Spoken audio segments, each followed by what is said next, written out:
The Florida Everglades is not merely a geographic location. It is a vast prehistoric cathedral of water and sawgrass that has, in recent decades, become the largest mass grave for the natural world in the Western Hemisphere.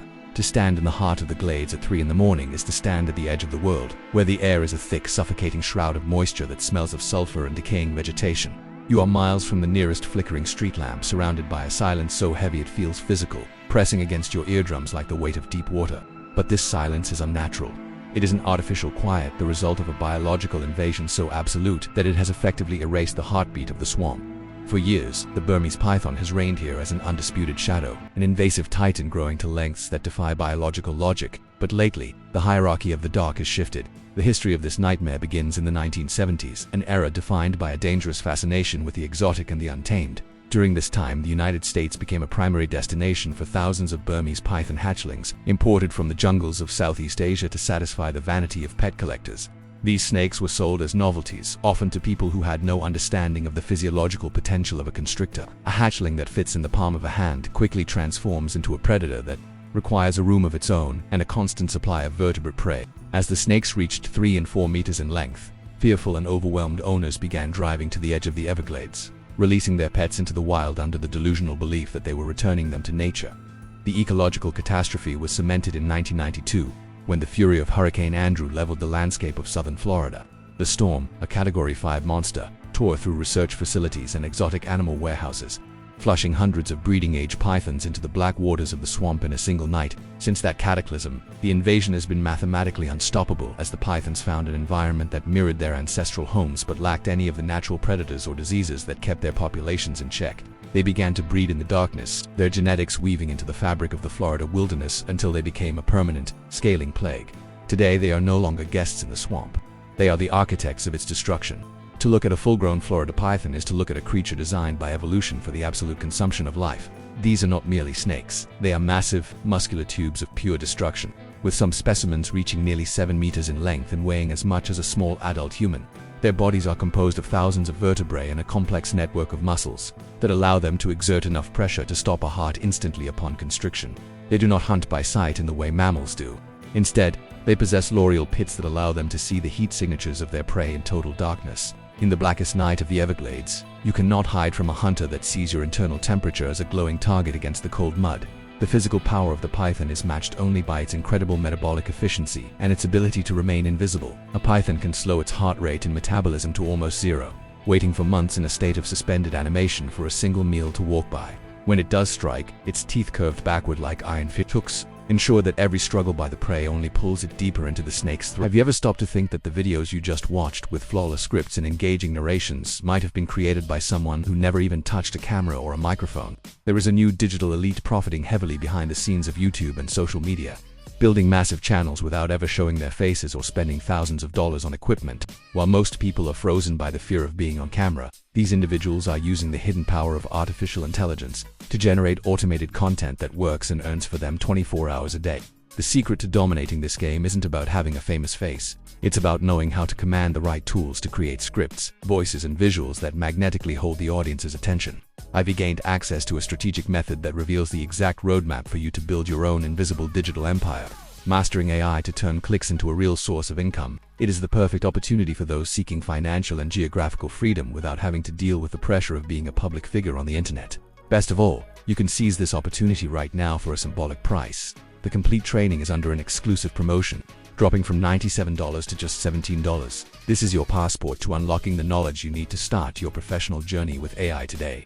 Click the first link in the description to secure your spot while this discount is still at snake's throat. Once the prey is consumed, the python's internal organs, including its heart and liver, physically double in size to facilitate the massive influx of protein and bone. This ability to transform its own biology makes it a survivor without equal, a phantom that can vanish into 2 inches of water and remain undetected for years. But even this perfect predator is now facing a mysterious and violent fate that has sent shockwaves through the scientific community. In the deep, humid corridors of the Big Cypress National Preserve, researchers have begun finding the remains of these giants in a state that defies all logic. Massive pythons, the kings of the muck, are being found dead, but they are not victims of the environment. They are being found decapitated, their heads ripped away with a raw, jagged violence that leaves only the shredded remains of the spinal column behind. These are not the surgical cuts of a human blade, but the results of a predatory force that seems to be targeting the pythons with a specific, territorial rage. One of the most famous and unsettling cases was the discovery of Locke, a radio-tagged male python being used by the state to track breeding females. For weeks, his signal moved through the undergrowth, leading researchers to believe he was on the verge of uncovering a major nesting site. When the signal finally went stationary, the team moved in, expecting to find a mating ball. Instead, they found Locke's headless carcass lying in the mud. In a detail that haunts the trackers to this day, the body had been partially covered with pine needles and forest debris, as if the killer had intended to hide the work or mark a grave. This was a message written in the mud. A new executioner had entered the Everglades. The mystery of the headless kings was eventually solved by the unblinking eye of a trail camera, revealing a counterpredator that few expected to fight back. It was the Florida bobcat. In a terrifying display of rapid behavioral evolution, these native felines have learned that the invasive serpents are not just threats but prey. Cameras have captured the impossible, a 30-pound bobcat stalking a 200-pound python, engaging the giant in a life-or-death struggle. The bobcat does not attack the body, it goes straight for the kill zone at the base of the skull, using its claws and teeth to sever the spinal cord with clinical intent. This is the swamp's own immune system, attempting to purge the virus that has been killing it for decades. But nature's retaliation is slow, and the python's expansion is fast, requiring a human presence that is just as cold and determined as the reptiles themselves. This is the world of Donna Kalil, a woman known as the Python Nightmare, who has dedicated her life to a grim and necessary harvest. Donna does not hunt for trophies or glory. She hunts because she remembers what the Everglades sounded like before the silence. She operates in the dead of night, standing atop a custom steel platform on her truck, scanning the brush for a shimmer of scales that lasts only a fraction of a second. To Donna, the swamp is a map of shadows, and she has trained her eyes to see the one pattern that doesn't belong. When she spots a giant or formidable beast coiled in the grass, she does not reach for a gun. She leaps from the vehicle and engages the giant in a wrestling match that would paralyze most people with fear. It is a visceral, primitive struggle where she must pin the head of a creature that has enough strength to break her bones. She has been bitten, scarred, and exhausted, her hands marked by the backward-facing teeth of monsters that refuse to let go. Over 1,000 pythons have died by her hands, yet she knows she is barely holding back the tide. Every snake she removes is a victory for the native animals, but the scale of the invasion is so vast that her work often feels like trying to empty an ocean with a cup. The biological cost of the python invasion is a tragedy that is difficult to comprehend for those who have unseen it. In the areas where the pythons have established their strongest foothold, the populations of raccoons and opossums have plummeted by over 99%. The marsh rabbits, once so common they were a staple of the diet for native predators, are now effectively ghosts. The python is a biological thief, stealing the life force of the land and converting it into more scales and more eggs. When the small mammals vanish, the entire food web collapses, leaving scavengers to starve and birds of prey with nothing to hunt. The very soul of the Florida wilderness is being digested in the stomach of an invader. The python's appetite is legendary and terrifying, as they have been documented swallowing adult deer whole, their ribs expanding to accommodate the massive shape of the prey. They have been found engaged in lethal combat with American alligators, the ancient lords of the swamp, sometimes winning the struggle and consuming the reptiles that have reigned here for millions of years. This is not just a change in the environment. It is a total displacement of the native order. The alligator, once the undisputed apex predator of the Everglades, now finds itself in a war of attrition with a serpent that has no fear and no limits to its hunger. As if the current situation were not dire enough, a new horror is emerging from the genetic shadows of the swamp, the super python. Studies from recent years have confirmed that Burmese pythons are interbreeding with Indian rock pythons. This hybrid offspring possesses the massive size of the Burmese but the aggressive temperament and cold tolerance of the Indian species. This means the nightmare is no longer confined to the tropical south of Florida. These hybrids are moving north, adapting to the frost of the Carolinas and creeping toward the suburbs of major cities. The borders of the Everglades will not hold them, and the American South is now facing a future where the serpent is a permanent resident of the landscape. The reproduction of these creatures is a mathematical nightmare, with a single female capable of laying up to 100 eggs in a single season. During the breeding months, males follow pheromone trails to find a female, resulting in what hunters call breeding balls, a writhing mass of dozens of snakes coiled together in a frantic attempt to propagate. For hunters like Donna, finding one of these balls is the only way to strike a significant blow against the population. But for every ball found on a levee, 1,000 more are hidden in the impenetrable green hell of the mangroves, where no human or truck can ever go. It is in these dark, salt-crusted cathedrals that the next generation of monsters is born. The psychological toll on those who hunt the pythons is immense, as they are forced to become as cold and calculating as the animals they pursue. Donna Kalil speaks of the respect she has for the pythons, recognizing them as magnificent creatures that are simply following their instincts. But she also recognizes the tragedy of their presence, knowing that for every python that lives, 1,000 native lives are snuffed out. This moral weight defines her nights, as she patrols the levees under a moon that offers no comfort.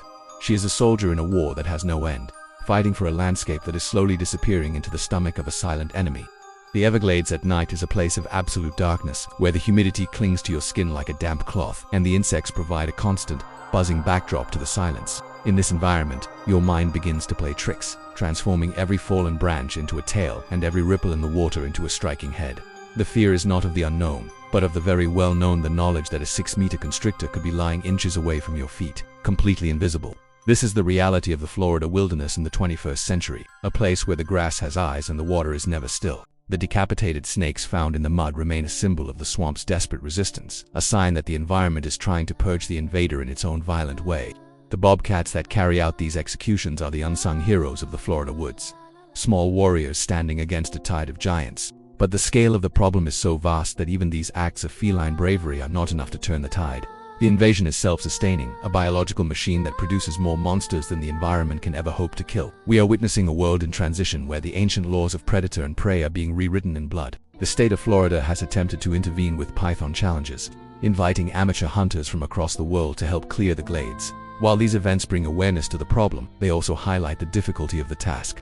Thousands of people descend upon the swamp, yet they only manage to capture a fraction of a percent of the estimated population. The python is a phantom.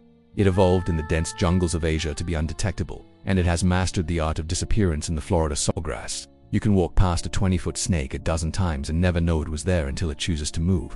We must confront the reality that the Everglades we once knew is gone forever. The ecosystem has been permanently altered, and the python is now a part of the Florida landscape as surely as the palm tree or the alligator. We are living in a time of biological chaos, a consequence of our own negligence and vanity.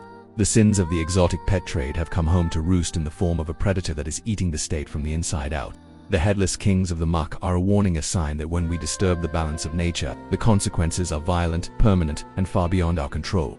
As the sun sets over the sawgrass today, casting long skeletal shadows across the stagnant pools, the war continues in the dark.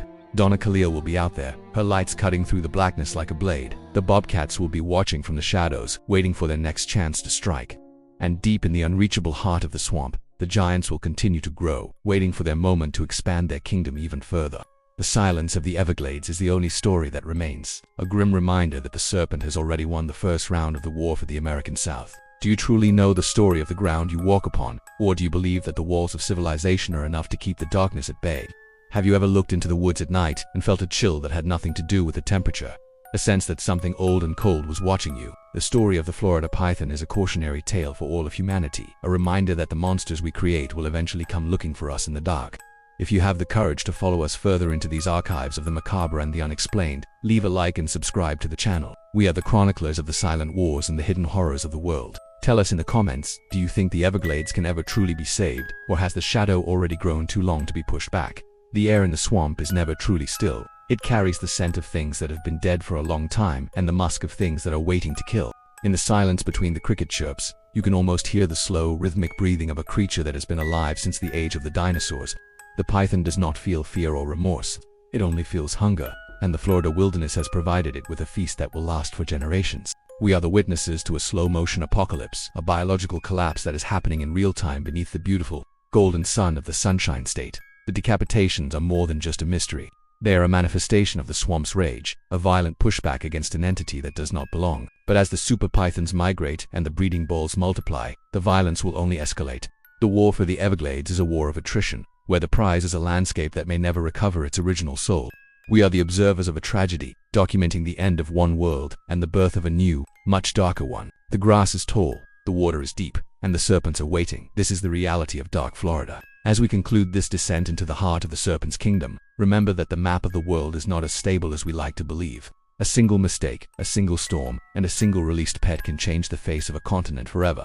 The Florida python is a testament to the power of the invasive, a reminder that the wild always finds a way to adapt, even if that way is written in the blood of the innocent.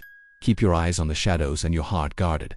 For the swamp never truly gives up its secrets, it only waits for the next victim to wander too far into the grass.